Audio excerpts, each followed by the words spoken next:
Hey everybody, it's Walt Blackman. Hope you had a great weekend. Today's Monday, and with always, I hope that you are blessed and your family is blessed, and that you will have a great, wonderful week. And get out and enjoy the weather while we can. You know, we've had a lot of rain lately, but get out and enjoy the weather while we can. I'm just going to be talking about two things really quick. So, first,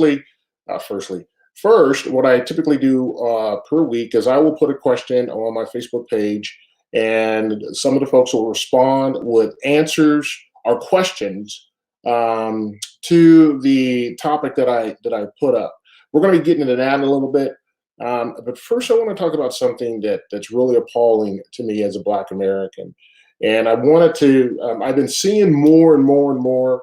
What the Democrats have been doing, what the liberals have been doing, and how they are portraying the Black community, and how they're portraying just the intelligence the Black community. And here's the deal. So we know that whenever the Democrats or the liberal left talks about voting restrictions or increased steps for a person to register to vote, we all know that they always go to the narrative that Black Americans don't know how to get an ID, Black Americans don't know how to get on the internet, Black Americans do not know how to vote. You've heard this. And it seems like the rhetoric of that is becoming more and more and more of the talking points for the left and for the Democrats. So this is the deal. I am highly, highly appalled that the Democrat Party would think so little of the Black community to say that we do not know how to vote, we do not know how to get an ID, and we do not know how to use the internet. That is inappropriate. It pisses me off when I hear that stuff. And folks that are in the Democrat Party, and you are following blindly the Democrats and the liberals when they are saying this stuff, particularly Black Americans, if you are following blindly and you are not stepping out when they come on the live stage or the national stage and they say that any sort of voting law that comes out, or whatever state it comes out, any voting law that comes out, it's going to hurt Black people because Black people don't know how to do A, B, C, and or D. That is insane. It's appalling. As a Black American, you do not. I mean, what gives you the right to be able to say, you know what, Black people really don't know how to vote, so we want to make sure that we use that as a talking point to cover up something else? That is insane. That is it just blows my mind that, number one, the Democrat Party, who claims to be the party of inclusion and equality, to say that. And number two, that some Black Americans would say, oh, yeah, you're right, and don't say nothing. Because when you don't say something, that means you're in agreement with it. And if more Black Americans do not stand up and say, you know what, this is BS. You're going to come on the national stage and say that Black people don't know how to get an ID, that Black people don't know how to get a license, that Black people don't know how to register to vote, and that Black people don't know how to use the internet. That's insane. And as a Black American, I am appalled. I am appalled that that is going on, and I am appalled that they would think so little of the Black community to say that. Now, they don't think so little of the Black community when it comes time to get in line to vote, because what they do is they feed to the narrative. They feed to the victimhood that they think that Black Americans should be peddling to, and that's BS. That's BS. As a Black American, there is nothing more in the world that really pisses me off than the liberal left saying that Black Americans do not know how to vote, and any type of voting registration or voting activity, Black people don't know how to do. So we need to show you how to vote, basically, is what they are saying. And they will continue to move this and drive this narrative, and they will continue to push this down the line. And unfortunately, we will have Black Americans that will follow that.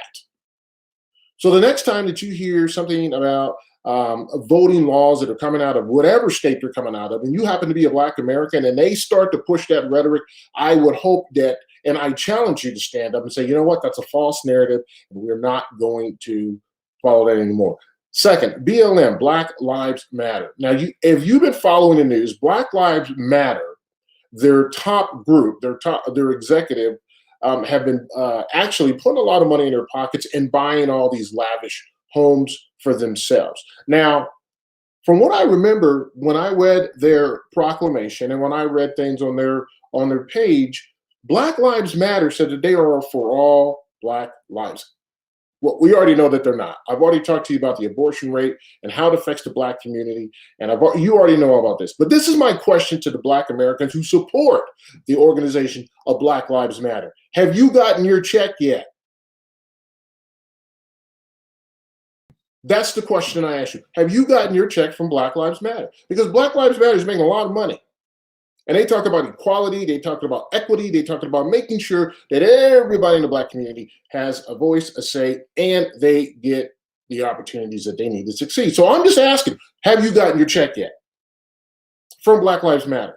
Because they have gotten their checks, and they have bought all these nice fancy homes, and they have done A, B, and C with the money. But I just really want to know those folks who are living in situations that are pretty difficult on the economic scale. Have you gotten your check from Black Lives Matter? And if you haven't gotten your check from Black Lives Matter, I would say you might need to ask them if that's what you follow. Black Lives Matter does nothing for the Black community. I will say that once again. Black Lives Matter does nothing for the Black community.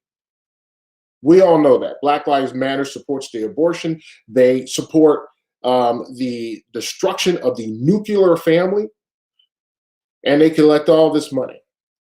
And at the end of the day, Black Lives Matter isn't really being run by Black Americans. It's being run by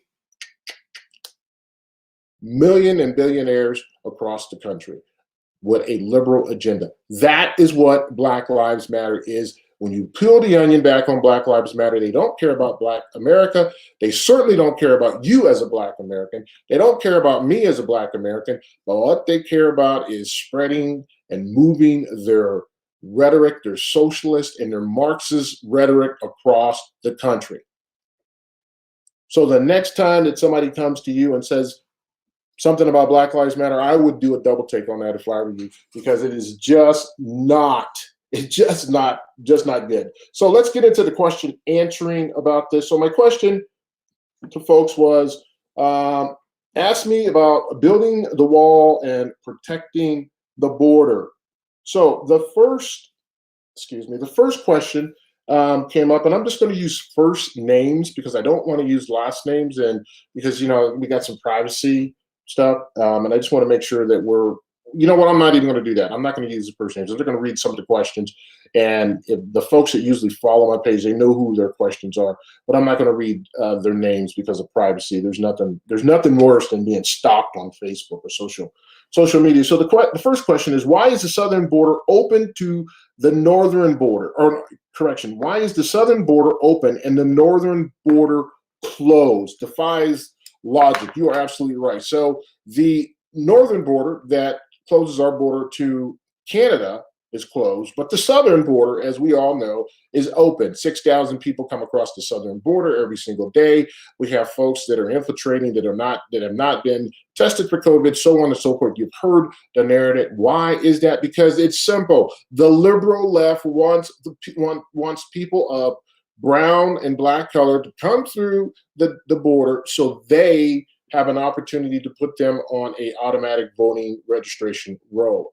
As you know, HR 1 does exactly that. HR 1 automatically registers people to vote that come across the border that apply for any type of social services, welfare, what have you, that is paid for by the American people. That's a problem.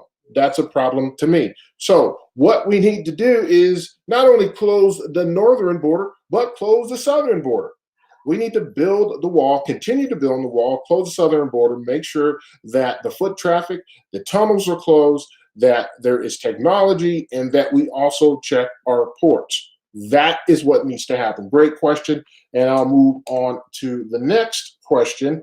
And the next question is, let's start with fixing the problems with our election process. Get rid of the machines, use paper ballots, and only have 1 day of voting with a valid ID. Once this is correct, then we can get the people in that will actually care about our borders like Trump did. Is this too much to ask? You are absolutely right. It is not too much to ask, because if we don't fix our election process, then guess what? Doesn't matter who's in office, doesn't matter who is running, and it really doesn't matter who's at the border, because what they're going to do is let dead people vote and let people who are not registered in this country as citizens to vote. Great question. I agree with you a total 100%. We need to fix our election process. The next question is, when are the rest of the Republicans gonna go?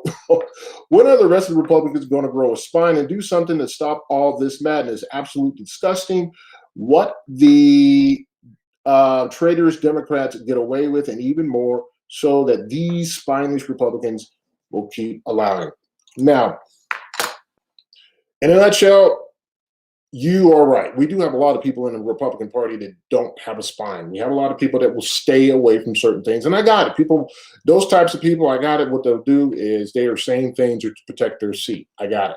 I am not going to do that. We need more war fighters up in DC. And when I say war fighters, I'm not talking just folks with prior military combat experience like I have. However, we need people that will stand for the Constitution and stand for the people.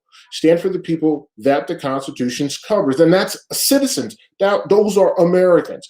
And it doesn't matter what side of the aisle that you come from. If you don't stand for the Constitution and you don't protect those folks that fall under the Constitution, guess what? You don't need to be in office. The primary responsibility of a state or a U.S. House representative or senator is to protect its people, protect the people from your state, from big government, overspending, so on and so forth.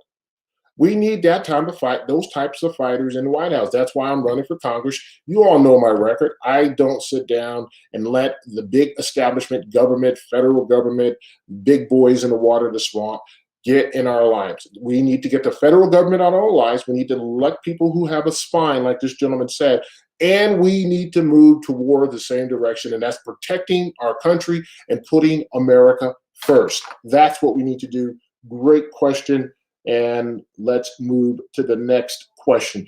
Do we have the funds without raising taxes to finish the wall in Arizona? Yes, we do. It's called COVID infrastructure dollars. We've gotten that from the federal government. Each state has gotten COVID infrastructure dollars. And in those dollars, the state legislator, if it's not tied to any other programs, that money that comes down for COVID dollars, if it's not tied to any other programs, the state can use some of those monies to build their infrastructure. Now, the wall in the southern part of Arizona is an infrastructure project that is not complete because of the Biden administration did an executive order and sent everybody home. And by the way, we still owe $100,000 a day because of contracts that were not fulfilled on our side. So what we need to do is we need to use some of those COVID dollars to be able to finish the wall. We can do that. It's a great idea. I am for that. I have mentioned that while I was in session, and that is something that we can do, and we'll look into that next session. Let's see. Where we go? Okay, I just missed my bill there. Sorry about that. Where are we at? Okay, the next question is, how can we protect our borders without the Biden administration support? Well, states can protect their borders. Southern border states, Texas, Arizona, some New Mexico, some of those states can protect their borders. And they do that by, number one, employ the National Guard. But when we deploy the National Guard in our states, we need to make sure it is the right type of troop. It is the right type of troop. So we need to make sure that we have those troops and organizations in the military, National Guard, that understand what is border protection. We need to enter the southern border or the southern lines, work with the sheriff's department, and also work with local other law enforcement authorities within those border states. We can do that. Now, can we get the Border Patrol or Department of Homeland Security involved in that? No, because they work for the federal government. But as a state, we can do that. We can do that. And I know Arizona has moved troops down to the border. However, I will tell you, being a experienced subject matter expert on these types of issues, when we are talking about deploying military troops, they have the wrong type of troop at the border in Arizona. And number one, and number two, they don't have enough of those troops down there. So we can exercise our protections to the border without the Biden administration. Okay, so another question is, will you please move to Vermont and fix our state? Well, sir, I'm going to be in Congress. So what I do in Congress is it's going to help the whole country. I'm from Arizona. I am from northeastern Arizona. I'm running for Congressional District 1, which is right now occupied by a do-nothing Democrat. However, when I get to Congress, a couple of things are going to affect the rest of the country when I get elected. Number one, we flip Congressional District 1 in Arizona. So goes the rest of the country. Those other seats that need to be flipped, we will regain control in the House of Representatives, the U.S. House of Representatives. So I will be able to help you in Vermont, but I need to be able to get into office here so I can do that, so I can help those folks in Vermont. And thank you for the compliment. I do appreciate that. The next question is, as I understand it, the borders are closed due to COVID from tourism, but not from immigration. You know what? These are great questions. And yes, you are absolutely right. The Biden administration has closed the border for people who want to come over and visit the United States. However, if you want to come into the United States, foot traffic 6,000, you can just walk over and they'll let you in. So if you are crossing the border as a tourist, you will not be able to get in. And if you come from Cuba, you cannot get in. You can only come in the border if you are in the category of people migrating across the border. And yeah, that makes a lot of sense. Okay, the next one says, could the election be overturned this far if found Trump won the key states? So that's a great question. I'm glad that was asked. And the deal with that is we are in uncharted waters right now when we're talking about these type of issues moving forward after the results of the election finally come out. Particularly in Arizona, they are doing a recount. Everybody knows that. So let's say that all the key states, it shows up there that there was some things happening, or there was corruption in the vote taking. I believe that there was corruption. I'm not, but I'm just using this as a hypothetical. Let's say it turns out that President Trump won all the key states. The problem is not that we we want President Trump to be back in office. That's not the problem. A lot of people want that. But the problem is how do we navigate to do that? Because we've already, not we, but the establishment up in D.C. has already certified President Biden as the commander-in-chief and the president. They've already certified him in that do-nothing Harris. They've already certified them. Okay, and the states have already certified them. Now, at the state level, say, for example, in Arizona, it comes out that there was discrepancies, a huge amount of discrepancies in the vote. What the state, as a governor, I think that they could do an executive action, an executive order to go back and decertify what they have certified. But can we bring Trump back into office? I don't know, and I really don't think so, because there's nowhere in the Constitution where it says that. So that's uncharted water. However, 2024 is around the corner, and if we really want to get President Trump back into the White House, then first of all, I hope he runs, and second, then we need to get out and vote.